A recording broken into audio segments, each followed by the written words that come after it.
NZ Aerosports, Icarus Canopies, now Gyro. That's right, we've rebranded, and Gyro is our next generation. It honours our founder, as that's the name we knew him by, but Gyro also marks the start of a new chapter. And not to be biased, but it's going to be fucking epic. Long story short, we're more us than ever, so if you're new to the sport, or even a Sky God Ninja Turtle, welcome. I think our valiant leader Lucy, Gyro's daughter, says it best. And we still got that fuck yeah attitude.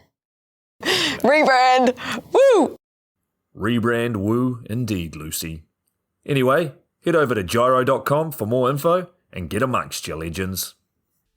I was 19, broke, unemployed, and sold my girlfriend's canopy for drug money. So I thought I better sew her a new one. What a sentence, and what a story. This describes the humble yet outrageous beginnings of NZ Aerosports, the home of Icarus Canopies, in the words of our founder himself. From getting a paratrooper toy from his mom, watching parachutes at the DZ as a 6-year-old, jumping off the wharf with a parachute made from bed sheets, doing his first jump at 16, sewing his first canopy on a borrowed machine at 19, and starting to sell parachutes out of a garage in 1986, Paul Gyro Martin had an undying love for the sky. Our company started with one man with the wildest of spirits and a true blue sky dream, a renegade. In the time that Gyro created and ran the Icarus Canopies brand until he passed away in 2017, he pushed everything he had to its limits. We miss him, and we always will. Gyro is the next generation of NZ Aerosports. It honors our founder, of course, because it was the name we all knew him by, but Gyro the rebrand also marks the start of a new chapter, our next jump. Gyro is the space between sound and silence, art and science, chaos and calm. Gyro is a state of epic tranquility that transcends understanding.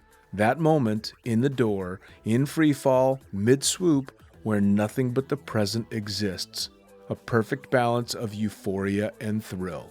Gyro captures our passion for flying and our commitment to designing break-the-fucking-rules canopies that deliver pilots pure, wild flight. Coming straight from the cockpit, it's another episode of Lunatic Fringe with the fucking pilot.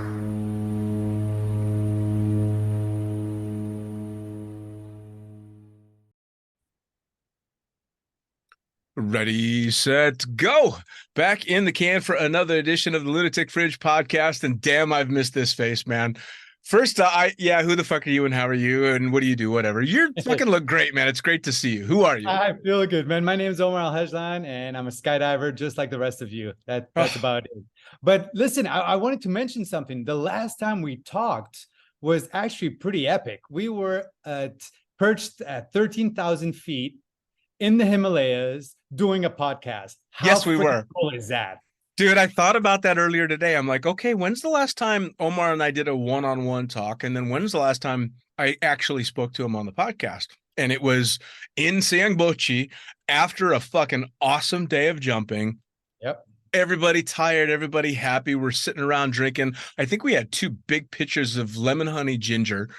Yes, so a bunch of skydivers drinking tea at 13,000 feet. Well, we were in a tea house after all. We were in a tea house.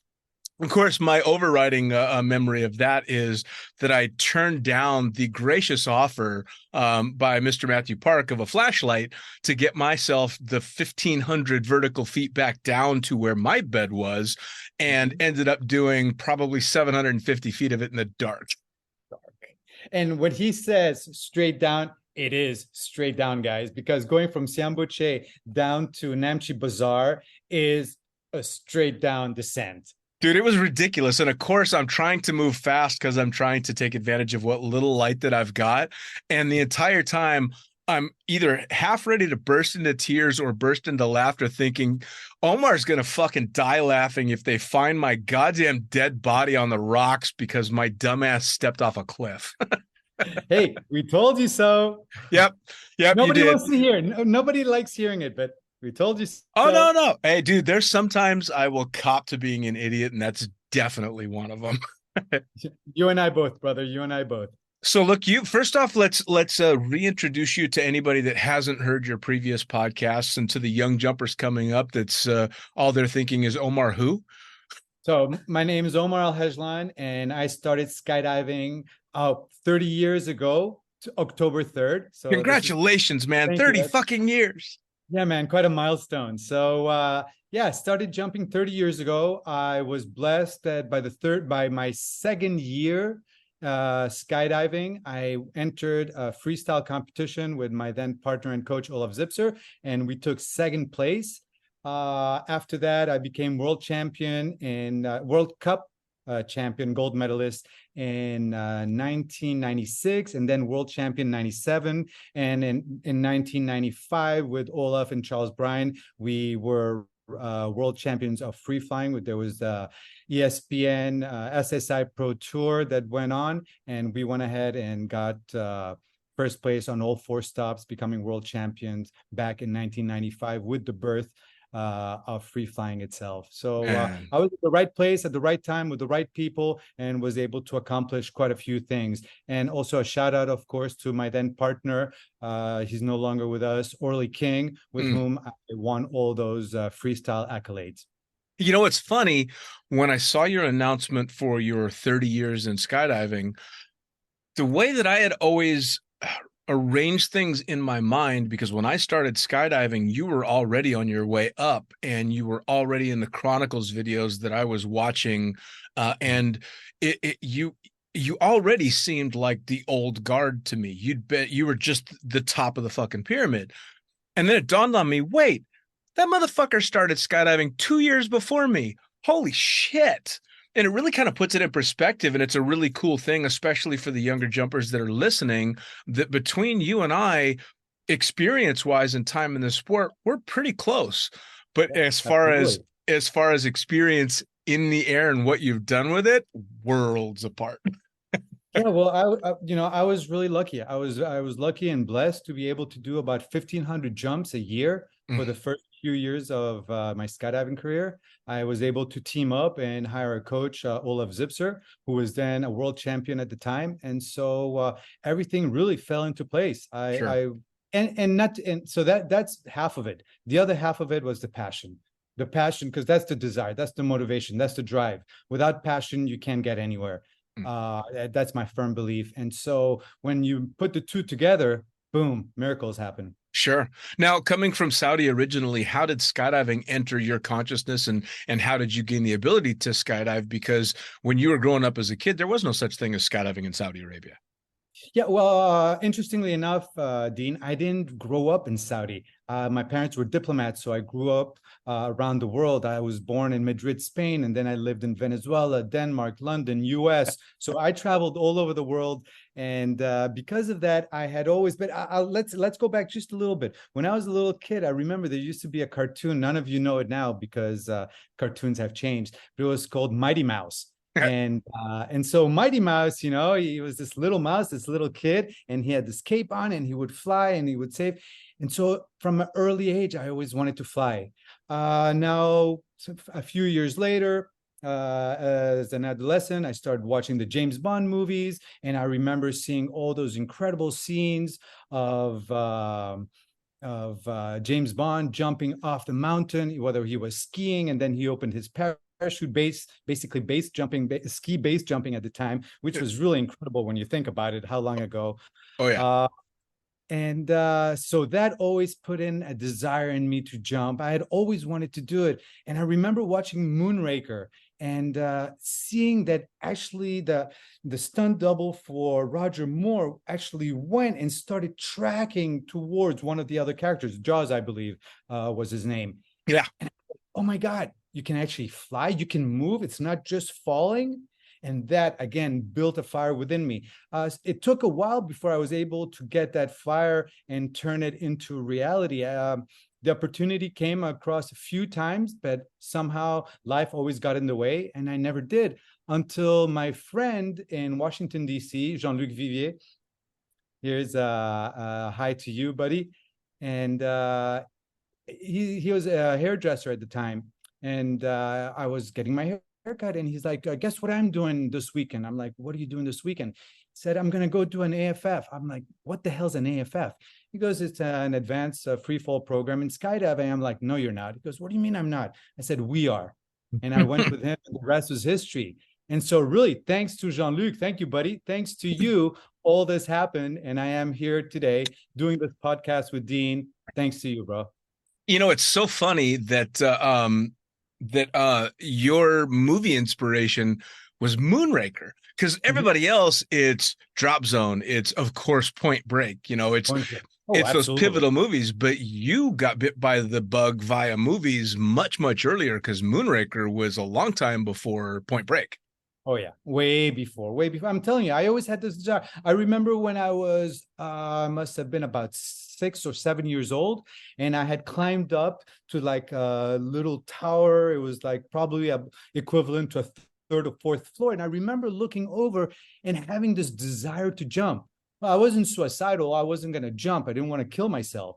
But I remember having that desire, that want to jump. Sure. And I had always had it in me.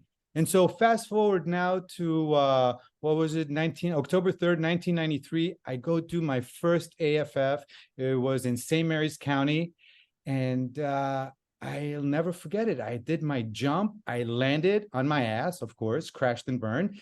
But I stood up, I threw my arms up in the air, and I was born to do this. And I had finally found the light. I finally found the missing piece. You know, all my life, I'd always been envious of musicians and athletes. I'm like, oh, wow, check out these guys. They really get to live off of their passion. And you know what? I found it that same day. It clicked. And that's what I've been doing for the past 30 years. Just, you know, of that passion. It's funny because as an instructor, a longtime instructor, I would land so many times, and you get people that have that reaction. Oh my God, this is exactly what I'm supposed to be doing. And 0.1% of them actually follow through with it. And it's super cool for the ones that you see that have done that, but it's also, there's something that's a little bit sad about the people that, you know, had just the most incredible time and went away, and fucking life just went and got back in the way. You know, it happens. This is life. I mean, we do what we can, you know, we have to be happy for what we can get, and, you know, bless the others, and, you know, always be supportive. That's the most important. I'm sorry, not to interrupt you, but just one quick shout out to Kevin Gibson, who was the DZO at the time of that Drop Zone, and a wonderful fella. He worked for USPA for many years. And so thanks, Kevin. Again, thanks to you too. But I am here right now with Dean. It's lovely being able to look back and see the few pivotal characters that kind of aimed you in that direction. Mine was a guy named Rob Ogle, who was managing the Flyaway Wind Tunnel at the time, who put me in the air in a tunnel for the first time, and I'm sure lied and told me, you're a natural, you should go jump. I'm sure it was. And what a tunnel that was. Oh my God, dude. It was horrendously wonderful. Horrendously wonderful. For those that don't know, it's a kind of tunnel that was way back then. You had to wear these huge balloon suits just to be able to get any kind of lift off. Yeah, you know, the one benefit to that tunnel was it taught me how to be a good camera flyer for the time, because it taught me how to fly cloth. Yep, exactly. You know, I learned how to fly a wing, even though it was just this massive floppy piece of shit. It worked, and it taught me how to fly a wing. But it was him, and then a guy you may have met through your travels, Mike Skeffington.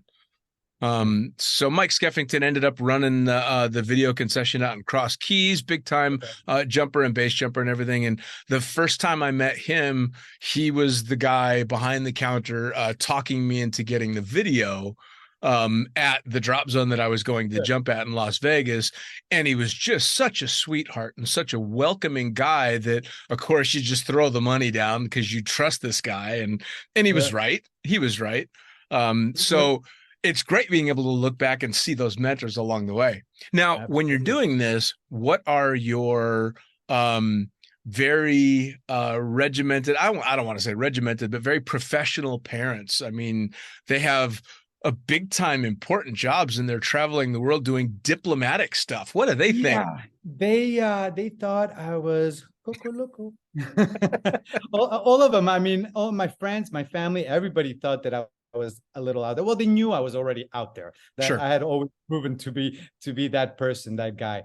But by the same token, as crazy as it sounded and as out there as it was, they were extremely supportive. That's awesome. And God bless them for that. Well, this is also at a time when skydiving wasn't like it is today. It was still very fringe. It was not mainstream. You could see stuff, but every time skydiving was portrayed in the movies or local media, it was always some horrible news, show that skydiver dies and they don't explain why, or Exactly. it's a horrible presentation on some film that makes us look ridiculous.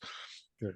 So it was a different time. So I can imagine explaining to friends and family, this is what you want to do, is kind of tough. Yeah. And then when you add insult to injury and you have a guy who just started skydiving, didn't even have his A license, who went through the DZ while he was waiting for the next load to go up. And so he starts going through all the tapes of the different world meets and, okay, what is there to do? Okay, 4-way. All right, 8-way. Okay, style and accuracy. Okay, freestyle. Ooh, I like that. Started watching the videos. I'm like, you know what? I'm going to be a world champion. And I started telling everybody, I'm going to be a freestyle world champion. Everybody's like, bro, you don't even have your A license. Calm down. Same with my family. Same with my friends. They're all like, relax, buddy. It's okay. And I'm like, no. You guys don't understand. I know. You guys don't know, but I know. So sorry, Dad. Sorry, Mom. Well, it's so funny because you were, if memory serves me, you were on your way to being a proper high-powered business guy. Like that was your life, right? Yeah, I mean, I was working in a bank and I was going that way. I was an international equity dealer and I was going that whole business route. Did it ever cross your mind? Was there ever a definitive decision to leave it behind, or did it just gradually creep up on you that was gone? Oh, no, dude, I threw my hands up in the air. I knew what I was doing. That was it. I'm selling everything. I'm quitting everything. And this is the path I'm taking. I went from living in Washington, D.C. in a super nice apartment to a trailer in Eloy, Arizona, if that explains it all. That says a lot, man. It's funny. I had a guy on that as a guest a couple of years back by the name of Gray Milner. And just like you, I think he had just gotten his A license and decided, I'm going to go be a skydiver. That's it. And he'd been working a long time and making really good money in the construction industry, quit his job, sold his house, bought a bus that he converted, and has been spending the last couple of years traveling the world just jumping. And he's fucking as happy as you can possibly be. And I had him on when it first got started because I saw his post when he said, I'm chucking it all and I'm going to do this. And I'm so pleased to see that the adventure has been exactly what he hoped it would be, just like yours was. Absolutely. It's amazing. Pablo Coelho, the author of The Alchemist, said it best. He said, if you follow your dreams, the whole world conspires with you, or the universe conspires with you to make it happen. And I think it's true. Yeah, man. Yeah. Following your passion, following your dreams. Well, the thing is, I'll tell you with that, though, there is a caveat in that, like you, people that follow their dreams need to put in the work. So there's a big difference between this is what I want to happen, and I'm just going to sit here, do nothing, and ask the universe for it. And people like you who ask the universe, not ask, you demand it from the universe by going out and getting it. Absolutely. You got to pay your dues. Yeah. It's funny, though. Again, right place, right time stuff to walk into skydiving, open eyes and very hopeful, and then quite quickly end up being coached and training with Olav, who at the time there wasn't a skydiver on the planet that didn't know who Olav was. And next thing you know, it's you and Olaf doing these amazing things. And then you and this incredible crew of jumpers that, I mean, without overstating it, defined what it is to be a modern skydiver. Mm-hmm. Absolutely. And you know what? It was back in 1994. It was the summer of 1994. I had just met Olaf and we started training together. I believe it was April that we started training. And summertime came along. and we brought in his ex-partner, Mike Vale, to come and film us. And that's where the three-way free flying was really born. And that's where we got all these base movements that everybody takes for granted today, the vertical compress, the foot to foot, the mind warp, all those moves that you see today. We were literally thinking of actually getting the first baton to do the first baton pass, because we did the first handshake, inverted vertically, so on and so forth. So yeah, we got to create a lot of what is the basis of today's free flying compulsories, if you want, or initial moves. But going back to what you were saying, that comment about how it's evolved and it's taken over, I'll never forget that one day I was in Eloy. It was Charles, myself, and Olaf. And at the time, we were still wearing big baggy suits, a little bit like those tunnel suits, a little bit smaller. They were still, quote unquote, like the old balloon suits of the late 70s and 80s. And I'll never forget this. We were walking with them past the mock-up to the bus that will take us to the plane. And there's like these guys that were doing RW, and I overhear him say, one looks at the other and he goes, those guys, they're just a fad. They're going to die off just like sky surfing did. I remember initially getting a little upset, and I was on the bus and I was like grinding my teeth thinking about what I had just heard. And I remember thinking to myself, I'm like, okay, you know what, guys? You're laughing now, but I'll guarantee you within a few years, everybody's not going to go to RW as soon as they finish their AFF and their A license. They're gonna start free flying. And you know what? Oh yeah. It's kind of funny because when that was happening for you, I was just dipping my toes into this new thing called free flying. Sitting in a trailer in the ghetto in Paris Valley, in a 17-foot pop-up, getting stoned, watching South Park and Chronicles videos. And there you go.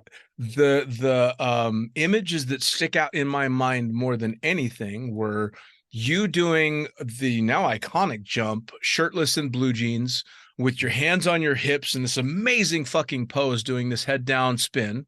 Charles Bryan doing something similar with the clown mask on and his dreadlocks halfway down his back, and Olav upside down on his head, running to the camera, doing 2 loops, turning around and running away. Exactly. Those images burned into my brain, and it was there that I and my generation of skydivers, the new up-and-comers, knew that's what it is. That's what's coming. Like, at that time, sadly for the guys that thought that, free flying was going to fade away, this is just when the fire was getting lit. I mean, holy shit, they couldn't have been more wrong, and more wrong so quickly. Absolutely. And I'm so glad to see that, because I mean, it's normal. Who wants to stay 2-dimensional when they can fly 3-dimensionally? Sure. Well, and the thing is, too, though, free flying and learning how to fly in any angle, in any orientation, only adds to their ability to fly on their bellies. I've had 4-way and 8-way guys that are like, of course I learned how to free fly because it teaches me the nuances of every body position in every way, and I can fly dramatically better in this particular portion of the competition as well as all this other stuff. I mean, the better you learn how to fly in every orientation, the better it is. Absolutely. And let's not forget that free flying incorporates belly flying. It's flying any orientation, head down, head up, angle, belly, back, you name it. As long as you can move your body and get to where you want to be as effortlessly and as smoothly as possible, guess what? You're free flying. Oh, absolutely. Well, and I remember telling an AFF student that was really having a hard time wrapping his head around stability and exiting the aircraft, and feeling like he was just out of control for the, down the slide and for the first 10 seconds of the jump. And I told him, look, it's not going to be long at all before you've gotten to a level where someone could blindfold you and throw you out of an airplane in any body position and you'll fly it. Yep. That's absolutely. It. And that's what free flying did more than anything. That's what free flying did, is the instant the air hits your body, you don't have to think about how to fly it. You're just flying it. Exactly. Which is amazing. So switch on the autopilot. Yeah. So let's catch up on all the shit that's been happening recently. First off and foremost, I can't believe we haven't talked about this on the podcast. Dude, you're in the fucking Hall of Fame. Thank you. What an honor that was. That totally blindsided me. I had Did no it? idea. Oh, honestly, completely. I had never in a million years, honestly. See, I love that humbleness is actually there, and I truly, sincerely believe it. But part of me is like, "Fuck you! How did you not know?" No, bro. Honestly, I didn't. I had. I'll be honest with you. I had gotten in touch with the International Museum, and I had mentioned that I believed that the free fight clowns, as in Olaf, Mike Vale, myself, Charles Bryan, and Stefania Montenegro, should be recognized as the ones that brought free flying into the modern world, or at least brought some structure to it. I mean, people had been trying to free fly for a long time, but Sure. we were the first group led by Olaf, who actually took that and did it in such a way, in such a manner that we could not only do it correctly, but we were able to now dissect it and teach it. And so for that, I believe that we all deserved a mention, an accolade. But I never thought in a million years that they would eventually call me, and I was nominated by a wonderful gentleman in Australia. And it was an honor. It's such an honor. To this day, I'm honestly, I'm humbled by it. I mean, as soon as I heard it, my response was a lot like when the Rock and Roll Hall of Fame finally put Rush in the yeah, absolutely, about the same thing. It's about fucking time, of course. Absolutely. That's really what I thought. And going back to your comment about the clowns and Stefania, one of the pivotal moments that I remember seeing that kind of capped off, this is here, this is happening, this is going to continue, is when Olav and she exited the airplane and went ballroom dancing in free fall. How cool is that, huh? I remember watching her pirouette as smoothly as if they had been on a fucking dance floor. And for any of the younger kids that haven't seen this, I believe you should be able to find all the Chronicles videos on YouTube somewhere. They're all on there. Man, go YouTube Chronicles 1, 2, and 3. There's a little bit of TNA in there as well, which is, whatever. It's fun. And a little bit of base jumping, but some of the most pivotal moments in, at least for me, skydiving, and that was one of them, was watching that dance.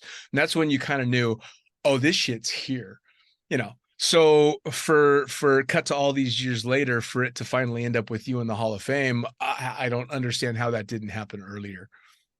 Thanks, man. Appreciate it. So beyond all of that, you've been busy as hell since we last talked. Super, super busy. I mean, again, becoming president of the Saudi Arabian Extreme Sports Federation. So I've been tasked to bring extreme culture to the kingdom, mainly in two forms. Number one is skateboarding, and number two with skydiving. So some of you might be saying, well, skateboarding, that's not really extreme. But for a country like Saudi Arabia, our federations, our sports federations, fall under the Saudi Olympic Committee. And because of that, since skateboarding became part of the Olympics last year, they wanted to make sure that we start to bring and try to bring skate culture into the kingdom. And they put that under the umbrella of the Extreme Sports Federation. So I've been super stoked and working and trying to do activations, so working hard and trying to raise funds to build skate parks and to get drop zones built. And in the meantime, what we have been doing is we've been doing a lot of events for both in the kingdom. So now I believe we're at event either 5 or 6 in terms of doing pop-up drop zones. We have been doing these pop-ups in all over the country, from Riyadh to Jeddah to Medina. And it's basically a way of keeping our community in touch. So those who already jump, having them a way to keep current in jumping. And for those that had never tried it, to actually get themselves certified in the kingdom by Saudis for Saudis. So it's been really incredible. Well, it's you and I spent quite a lot of time together working in Dubai, and we would have Saudi nationals coming and jumping all the time because that was the spot to go. It was also the closest spot to be able to come out and do a lot of jumps. Is the Absolutely. goal to be able to progress skydiving in Saudi to a level where you've got your own high-end drop zone that's cranking out not just tandems for people that are, checking it out, but for the pros, just like Dubai has done? That is exactly the goal. That's the dream. The dream is to have a world-class, state-of-the-art drop zone or drop zones, probably one in Jeddah and one in Riyadh, if not more, and definitely tap into this very young market. I mean, you have to understand that over 70% of the Saudi population is 30 years and younger. So we've got an extremely young population that, for lack of better words, has been imprisoned for the past 50 years. And now the shackles, thanks to Mohammed bin Salman, the shackles have come up, the doors have swung open, the dam has broken, and now we have this freedom to go and experience. For 50 years, we didn't have tourism. Tourism was not allowed. So if you wanted to come visit Saudi, you needed to have a letter from a company inviting you, and then it wasn't even a guarantee that you would get the visa. Now you can get it in 5 minutes online. Yeah. So the country has opened up, the country is flourishing, the country is pushing sports like never before, and this young population is really so excited to be able to go and to start doing all these incredible sports. Sure. Like skydiving, skateboarding, and many, many more. It's funny because Saudi really jumped into my consciousness as soon as I heard about the Project Neom, which is this enormous. I can't even describe Neom. Neom is just this huge section of really cool shit that's right on the Red Sea. Yes. Yeah. So it's everything. The Red Sea and the mountains in Jordan. So you can imagine it's got a mixture of everything. The topography is so beautiful, from mountainscapes to the most beautiful seaside that you could ever imagine, untouched, unspoiled. And now you have in this incredible area the possibility, thanks to the vision of our leaders, to build Neom and to be able to build what is going to be one of the most incredible. I mean, imagine being able to build a city from scratch. Sure. See, most architects, when they rebuild the city, and again, that's the key word, rebuild, is they take land that has already had existing infrastructure and they try to change it. But here they decided, okay, we've got a clean slate. Let's think outside of the box. And so one of the most incredible things that they're doing, and time will tell whether it's amazing or not, is the building the line. So it's 170-kilometer city, but instead of building it in a flat, round, circular area like most cities are, they decided to take the same thing. And imagine if you took like Manhattan and folded it up and then made it 170 kilometers long. Yep. That's pretty much what they're building. So it's going to be super exciting. That and many other projects. That's just one of many projects in Neom.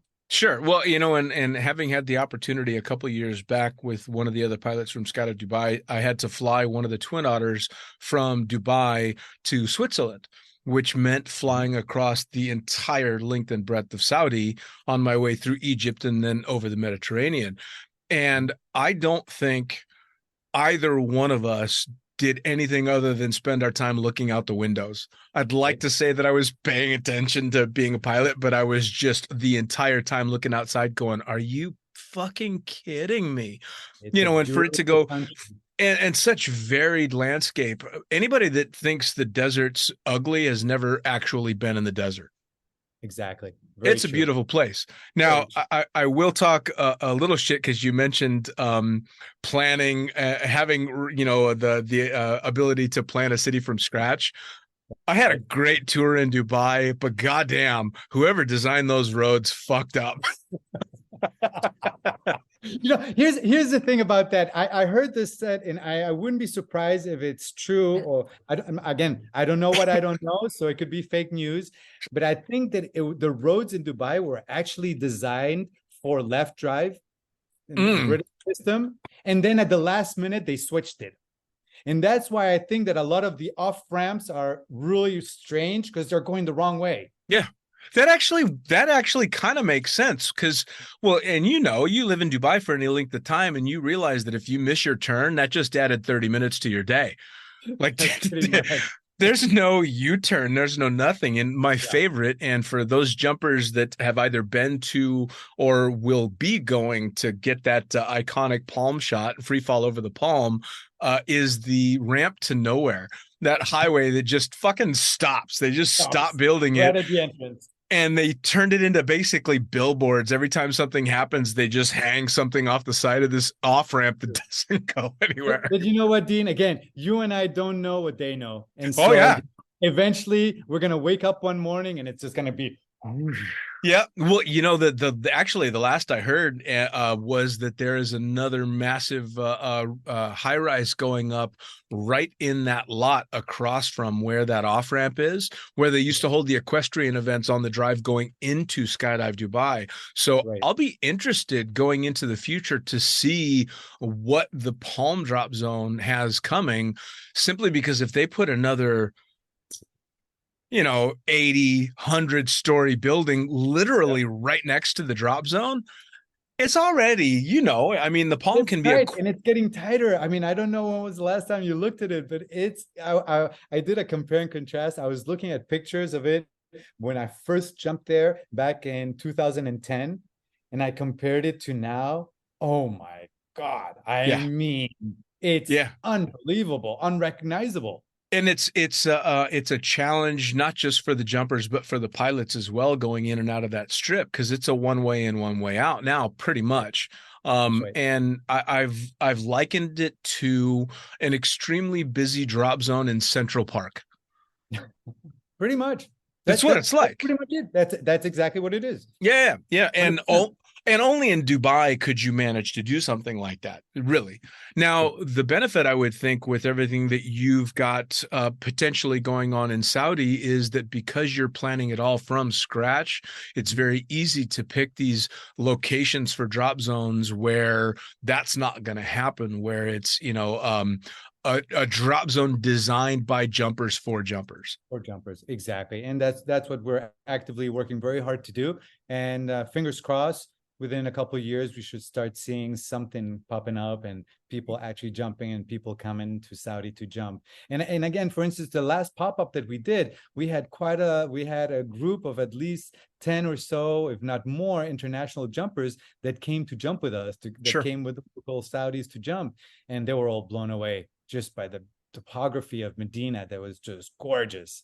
Of course. Well, and besides the stuff that you've had going on in Saudi, man, I see pictures of you jumping in the coolest fucking places. Like, I love you to death, but I kind of hate you sometimes. I really do. I understand. So do me a favor. What are you doing December 10th to the 15th? I don't know. What are you doing is the better question. Why don't you come with me to Kenya and let's go swoop some giraffes? See, look at this. Kenya. And I got one. Please, first off, tell me about Kenya, and then I've got a bone to pick with you. All right, I'll tell you and then pick. So I met this wonderful lady by the name of Zainab, wonderful Kenyan lady, through a very good friend of mine, or both of ours. His name is Karim Adur.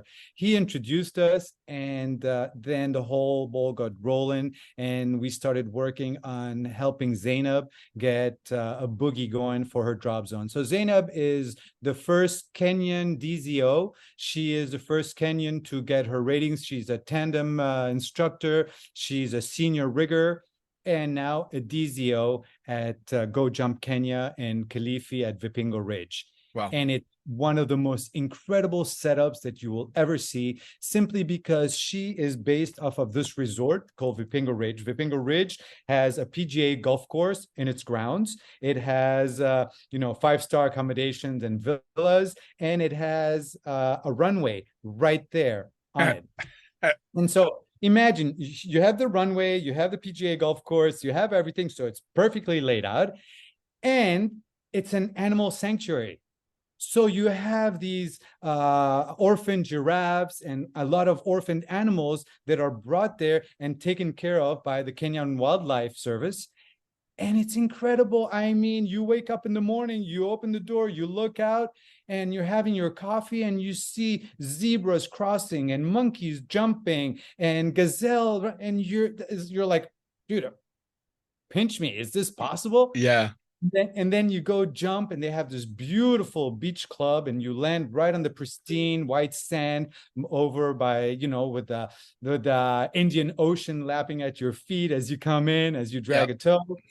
It is just incredible. And then the possibility to do golf course landings as well when the tide is too high and you can't use the beach. So the setup is incredible. Zainab, I love you. Keep doing what you're doing. You're doing an amazing job. And so I invite any and all of you who want to come and experience this. We're going to be doing many, many more boogies, but the next one will be a relatively small boogie, and it's going to be December 10th or 11th to the 16th or 17th to be determined. So Dean, if you're available, please come. I would love to, man. Well, and that's now the second offer that I've been made by you or groups of friends of yours that just kill me if I'm going to have to turn down. So hopefully I don't have to. Now, please don't turn it down. Bring your wife and come. Yeah. Now, Kenya specifically, I know from a previous manager out at the Desert Drop Zone in Dubai is from Kenya, and her dad flies out there and just tells everyone how absolutely stunning it is out there. And I've seen pictures, so I know. But one thing I do know, and this is where I get to pick that bone, okay, you got to set up a fucking boogie in Bali, god damn it. And I tried, man, me and a good buddy of mine, who you probably know, Nitka from Dubai. He and I have spent literally years in Bali in a place called Canggu. And we started doing research into how you could make it possible. And everyone we talked to said, nope, no way. You're going to have to talk to the Indo government. They're never going to have it. It's never going to happen. How the fuck, man? Well, you can't, honestly, I'm lucky on this one. I'm out of this picture because I didn't organize it. I'm strictly an LO there, but it's the hard work of two gentlemen, Mustafa and Mahmoud, Mustafa Saeed and Mahmoud Sharaf, the same two guys that have been doing the jump like a pharaoh over the pyramids. They're the ones that set it all up. They're the ones that got in touch with the Indonesian skydiving group and with the Indonesian military. And together, between the three of them, we're able to figure out and put it all together. And so now it's gonna be a yearly event, jumping from C-130s over Seminyak and landing right on the beach.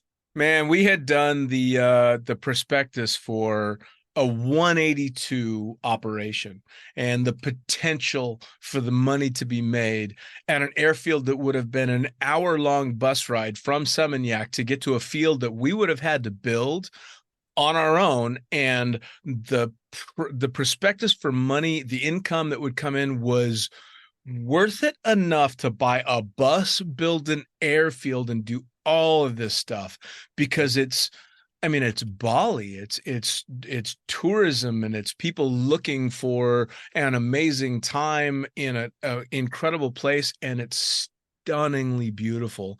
Like it's Bali. It's Bali.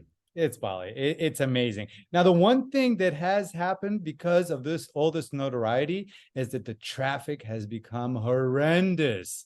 I mean, you land at night.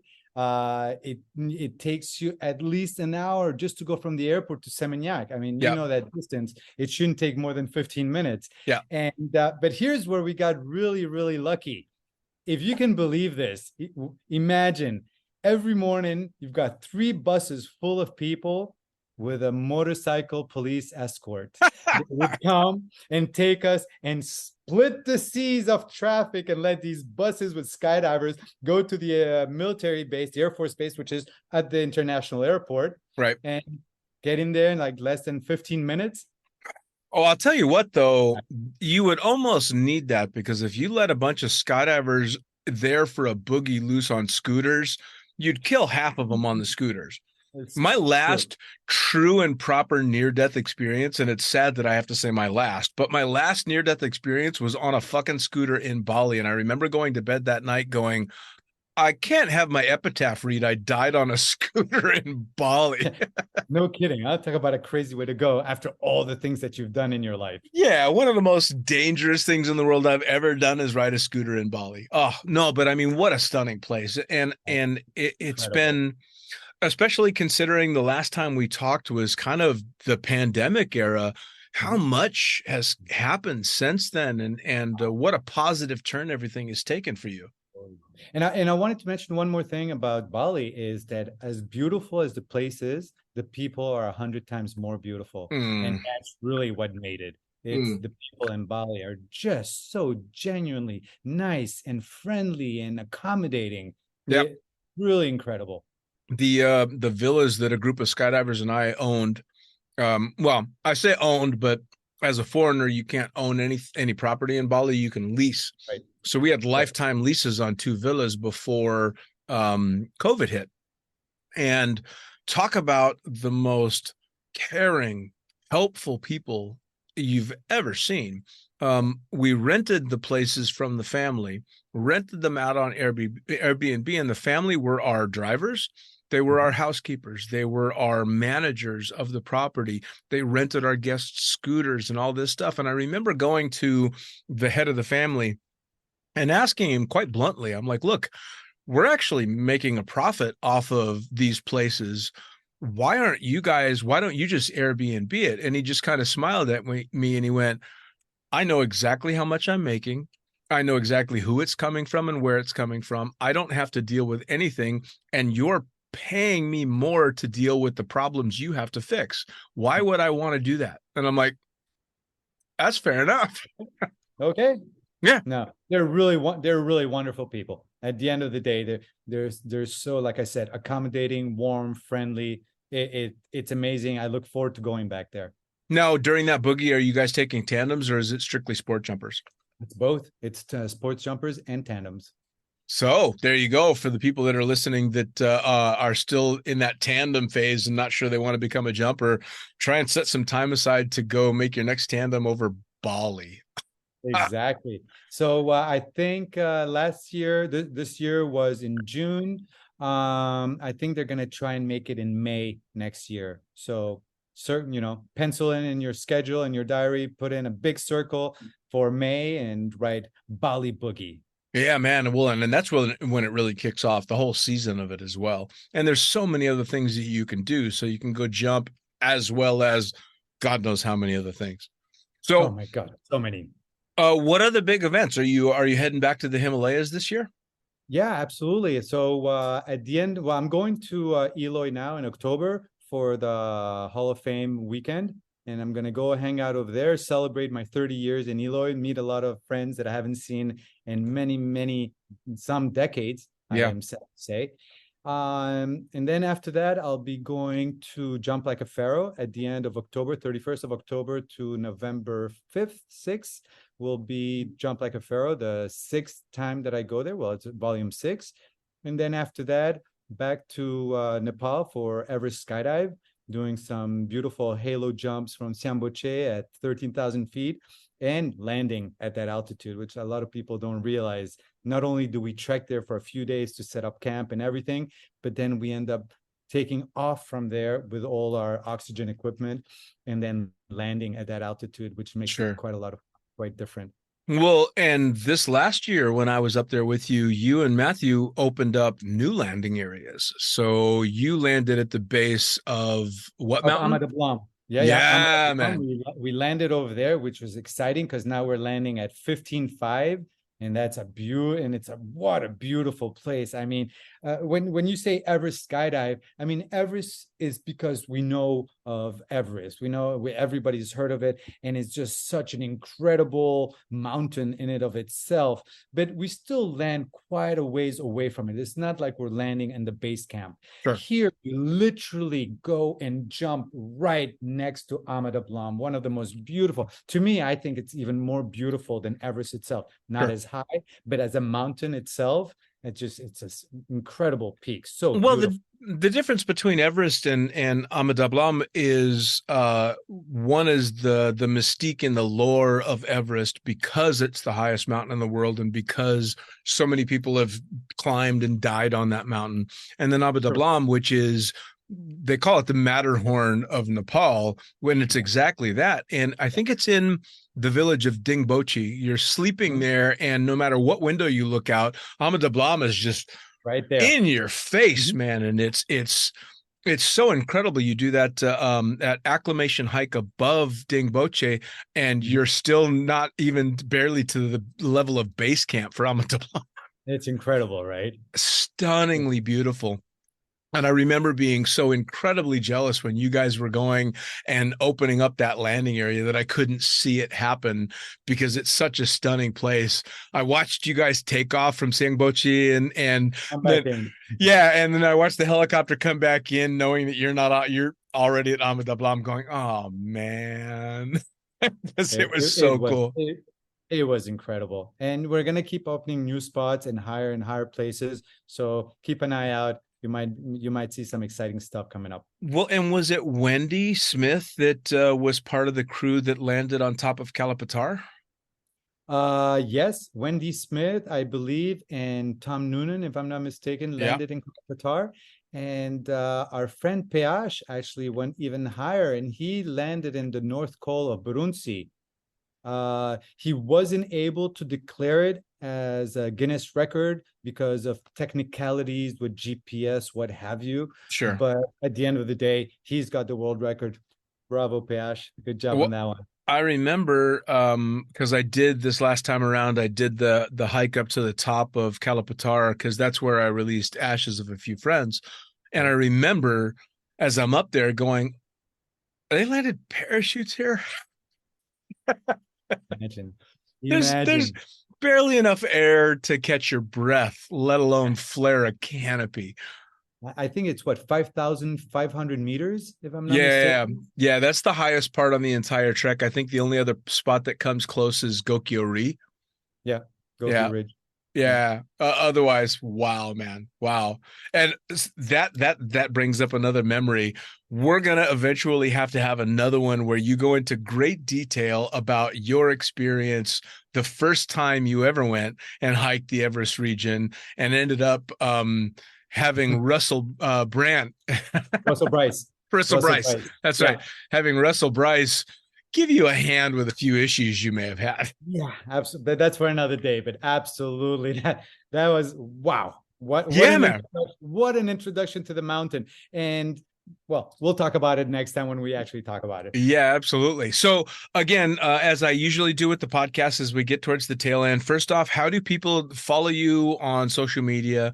How do they find out where to find you? How do they find out about events that are going on? Absolutely. My handle on Instagram is Abu Dunya, ABUDUNIA 420. My daughter's name is Dunya, and Abu in Arabic means father of. So father of Dunya, and she was born at 1620, excuse me. So that's 420. So there you have it. Abu Dunya 420 is my Instagram handle. And otherwise on Facebook, Omar Alhegelan or Omar Alhegelan Athlete. Both of those are there, and you can find out all the information to all the boogies and everything that I do. So please log in, befriend me, do whatever it is that you do nowadays on social media. I don't even know. Are you tweeting? Are you liking? Are you loving? Are you friending? Are you whatever it is that you're doing? Please do it, and we can stay in touch, and you can come and join us in all these wonderful experiences. I mean, whether it's jumping over the Seychelles and landing on the most incredible, pristine blue water, or the same thing in the Maldives, or Kenya and swooping giraffes, or going to Antarctica and landing on the seventh continent where there's absolutely nothing, or who knows, jumping over the North Pole. You know, all these places have been jumped. They're doable. They're jumpable. There are events that can be created for those who want. And please do stay in touch, and let's go ahead and do some fun stuff together. Man, oh man, would you have ever thought 30 years ago? Not in a million years. It's been a great ride, hasn't it? And it's not over. No, it's definitely not over. I hope another 30. I hope I'll be here talking to you in another 30 and telling you what happened in those 30. We're so lucky that I kind of think we were born in just the right time because we are of a generation that can keep going stronger so much longer than those that came before us because of those that came before us. And we kind of know that fitness and mental health and all that stuff are so important to be able to continue to do these kind of things. And we get to do this shit so much longer than those that came before. Because I don't know about you, but I'm a 15, 16-year-old with 54-year-old joints. No kidding, right? That's it. I'm still a kid, man. I have no desire to grow up, and I finally figured out, like you, that there's a way to be responsible without growing up. You don't have to grow up. No. Peter Pan all the way. Yeah, man. Yeah. All right, Peter. Absolutely. It's been so great talking to you again. No, go ahead. Thank you. Likewise. And it's crazy to think that within 2 years, I'm going to be living in my 60th year on this earth. So Isn't that crazy? Look forward to skydiving then and doing all these crazy things and swooping and enjoying life as much as possible. Yeah. Well, it's kind of funny that as far as numbers we're counting, I don't think the birthdays count nearly as much as the 30 years in skydiving, because that's really when you got things started. Amen. Thank you, Omar. buddy. Thank you so much, man. Always a pleasure. Always. Love you. Love you, man. Thank you. Well, there you have it. Another episode of the Lunatic Fringe podcast, brought to you as always by, well, wait, not as always, actually. Brought to you now by Gyro. Formerly known as NZ Aerosports, you'll head to gyro.com for their next level line of canopies. By Pussfoot, the Extreme Sports Collective. Head over to pussfoot.com to check it out. By Summit Parachute Systems, check out summitparachutesystems.com to talk to Jarrett Martin and the gang about kick-ass pilot rigs, rigging courses, and more. By Flyaway Indoor Skydiving, go to flyawaytn.com and check out all the cutting-edge stuff to come. By Pure Spectrum CBD, head to purespectrumcbd.com to check out their wide range of CBD products. And as for us, head to the lunaticfringepodcast.com to listen to any of the hundreds of episodes currently available, hit the link for our YouTube channel, pick up your copy of the Lunatic Fringe book or The Accidental Stripper, and get a sneak peek at upcoming guests. Once again, thanks for listening.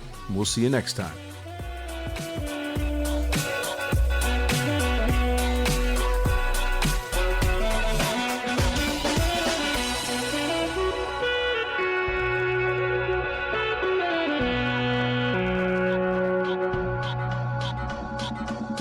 Thank you.